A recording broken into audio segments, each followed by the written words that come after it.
Welcome to Watch Symposium. I'm Austin, and this is a custom video for Nicholas. All right, Nicholas has a four-piece collection, but he's looking to add another Rolex. And before we get into what he wants and what he should get, let's look at his current collection. At the top is his Rolex Datejust. This is a 36mm 126234, has a beautiful blue dial, Jubilee bracelet, fluted bezel, the Rolex Datejust archetype, and really it's all anybody needs in their life. Just as a one watch collection, this would be fine. All right, his second watch has that dress watch aesthetic, kind of like the Datejust. It's an Anordine. It has a black leather strap and a green fume enamel dial. And you know who had a thing for enamel dials? Hans Wilsdorf, Mr. Rolex himself. He had an extensive collection, so perhaps he would approve. This is an attractive watch, but one thing I noticed about it, the minute hand is a little bit short. It doesn't quite reach out to the minute markers, and that's going to be a theme of this video. Good design, all right? And that's a little bit lacking there in that minute hand. This is a small issue, but when it comes to watches and horology and design, it's all about the little things. And again, that's just something that's going to come into play later when we talk about some of the recommendations I have for him. His third piece is a Tudor Black Bay 36, all right? And it doesn't have the date, so it's a time-only watch. It's got a beautiful blue dial, and I imagine this is what he wears when he wants a good watch, but not something as obvious as a Rolex. Maybe he wants to play it a little bit safe, a little bit under the radar, and this is the perfect watch for that.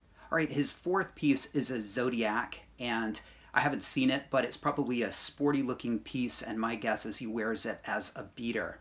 All right, so what do you think this four-piece collection needs? If you were to add a Rolex, what would it be? Well, I think he's honed in on the perfect choice, and that is a sub or a sub-esque watch. A dive watch would go perfect with a Datejust. In fact, that would be really all you ever need in life. You really only need one of them, but the dress watch in the Datejust, the weekend travel sports professional watch in the sub. So that would be a great two-piece collection, and I think that's a perfect choice for him. The Black Bay 36 doesn't have a date, so I wouldn't go with another three-hander. As much as I would love to recommend a 14060 or a 14060M, I just think the lack of a date would be the issue there. But it's a beautiful watch, and design-wise, it's perfect. Let me bring your attention to the minute hand. The minute hand is perfect. It touches the minute markers exactly where you want. Now you might think talking about the size of a minute hand is overdoing it and getting into the weeds, but it has real-world implications. Nicholas lives in Japan, and Nicholas, imagine you're at Tokyo Station and you're going from one end to the other to catch a train. Now you know your train leaves at 44 past the hour, and as you're racing through Tokyo Station, bobbing and weaving through massive amounts of people, you're looking down at your watch, but because of that short minute hand, you can't tell if it's 42 past the hour or 43. Yeah, you can stop and really look at it, but you're gonna waste time, and that's the difference. That minute is the difference between making that train and missing that train, and you want to be able to know where you stand, all right? The 14060 and 14060M are perfect in that regard, and if you're asking me, in every other regard aesthetically, it's a perfectly designed watch in my opinion, especially those two-line versions, but it doesn't have the date, so we're gonna have to pass on that. Now Nicholas has his eye on a 16610 with an engraved rehaut, and Rolex started doing that in 2005, but they started doing it on the steel professional watches around 2007. So Nicholas, you're looking for a late Z serial, M serials, V serials, G serials, or a random serial.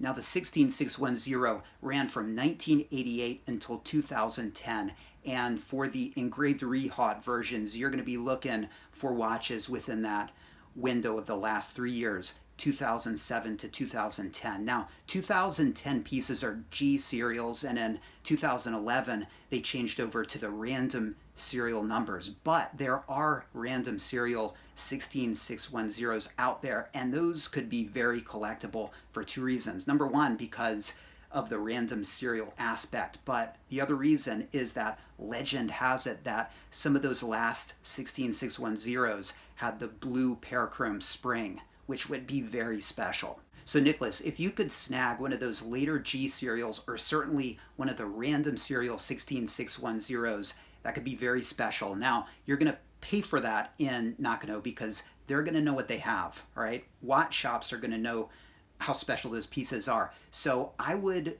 hit the pawn shops, because pawn shops, they're not going to know perhaps what they have, and so it could be priced as an earlier, say 2007 16610. Now, unfortunately, going for one of those later 16610s doesn't guarantee it's going to have the blue parachrome spring.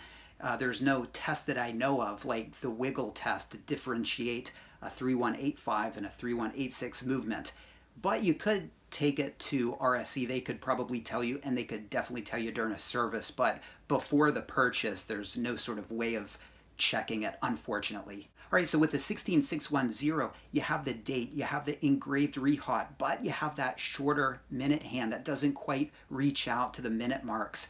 And you're going to be missing trains left and right. They had to do that to incorporate the Cyclops. They had to make the dial a little bit bigger. And look, am I making a big problem out of a little problem? Yes, but that's what we do here at Watch Symposium. And then we talk about solutions, right? And here's a solution, a 16600.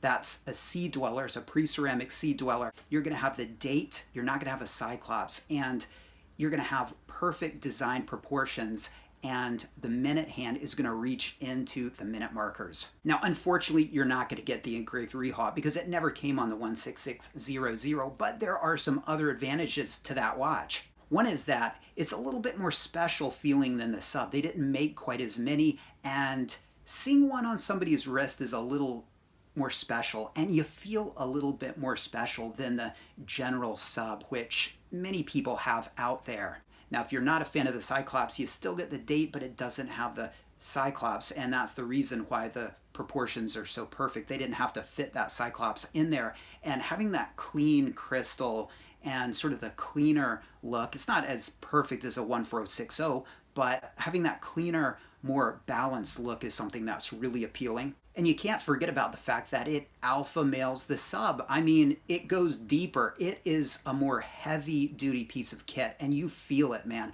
I'm not talking about weight wise, although that might be an issue if you like really light watches. Go for a 14060 if you do, because that's a very light watch and a thin watch. But it feels so serious, and it is serious. Now, I don't want to seem like I'm denigrating subs or GMTs or Explorer 2s or any of the more consumer-grade professional watches. I mean, those are amazing tool watches. But the 16600 and any of the Sea Dwellers or the real deep-going Rolex watches are beasts, and they are serious business, and you feel it. You see it in the packaging and who it's made for, and you see it in the fact that Rolex with the 16600 incorporated better technology earlier, because again, it is the tool watch in a way a sub, well, arguably isn't. And what I mean by some of those technological advancements, they started doing the solid in-link bracelets much earlier than on the sub, and they incorporated the blue parachrome spring after the year 2000. So if you get, for example, an F serial, it should have the blue parachrome spring, and so that's an amazing aspect of that watch. So I think they're really undervalued, underappreciated. I think people fixate on GMTs and subs, and I think they kind of miss the 16600 Sea Dweller. It's got the amazing depth rating, and on the side it's got the helium escape valve, which is really cool. I mean, watches have faces, they have arms, but how many have assholes, right? And you get all that for just about the price of a 16610. Yes, it's a little thicker and it's a little heavier, but that's not something I ever noticed or worried about. And try one on, see how it fits. And finally, I would be remiss if I didn't at least throw this idea out. I'm not sure how deep Nicholas's pockets are, but if they're deep, what about a 16610 LV, the transitional Kermit? That is an amazing watch.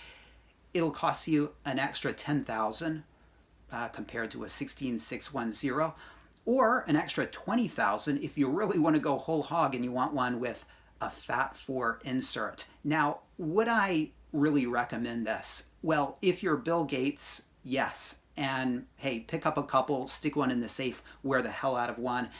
But if you're a regular person, that watch is going to be so stressful to wear because it's all about that bezel. And you know, those bezels scratch and you can hit them against things, and the last thing you want is your Fat 4 bezel insert that is worth $10,000 getting some giant scratch across it. So for me, that would be an unwearable watch, and for you too, probably, Nicholas. But it would be an amazing watch, and it does, with the later versions, have the engraved rehaut and the maxi dial and the maxi hands, and those transitional pieces are really cool.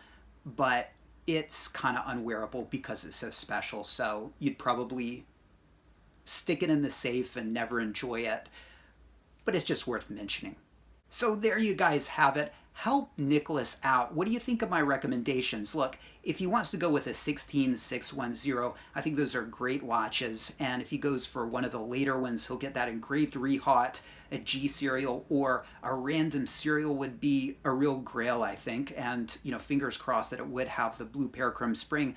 But you can have the blue parachrome spring and so much more with the 16600.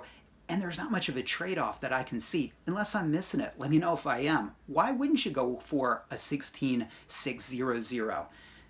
I don't know. You tell me. All right, Nicholas, thank you so much for this custom video. We got another one coming for Penny, and until then, take care. Thanks for watching, and I'll see you next time. I leave you with the Rolex 16800. This is the second generation of the date subs, and look at that patina. The pip, the hands, the dial, it's perfect. And speaking of the dial, what do you see? That's a spider dial. Now, generally, I don't like defective things, but you give me a defective Rolex with a cool nickname, and I'm all right with it.